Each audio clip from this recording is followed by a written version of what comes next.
Her bir insan için onun milli mensubiyeti onun gurur mənbəyidir.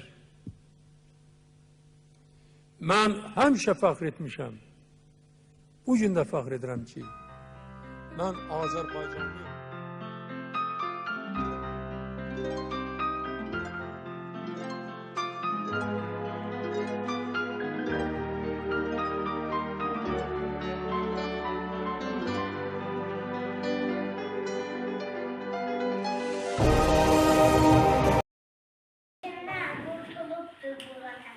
Sen oldun. Sen oldun.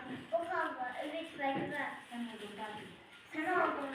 Dargın'da kömeğe yeter. Yolu bir serkende ulu bir dörtte. Uçattı her yerde bayrağımızı. Yazdı tarihlere at sandığı. Tanıttı dünyada varlığımızı. Ulu bir serkende ulu bir önde. Halk devlet için yok.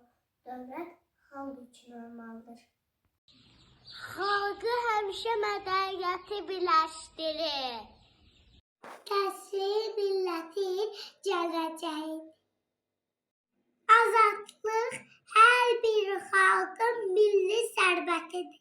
Mən fəxr edirəm ki, Azərbaycanlıyam.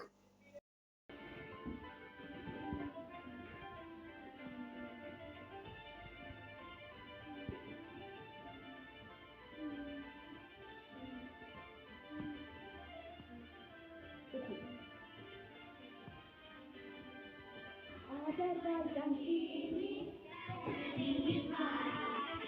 Her baba kimi, önderimiz var. Biz bu torpağın gücüdeyiz. Heyder babamızın nəvələri. Biz bu torpağın gücüdeyiz. Heyder babamızın nəvələri. Biz bu torpağın gücüdeyiz. Heyder babamızın nəvələri. Biz bu torpağın gücüdeyiz. Heyder babamızın nəvələri.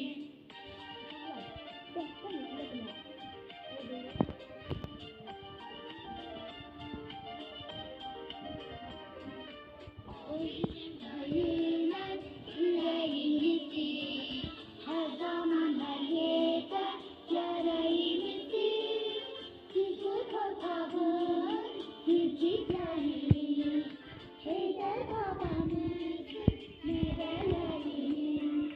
Biz bu torpağın gücüdeyiz. Heyder babamızın nəvələri. Biz bu torpağın gücüdeyiz. Heyder babamızın nəvələri.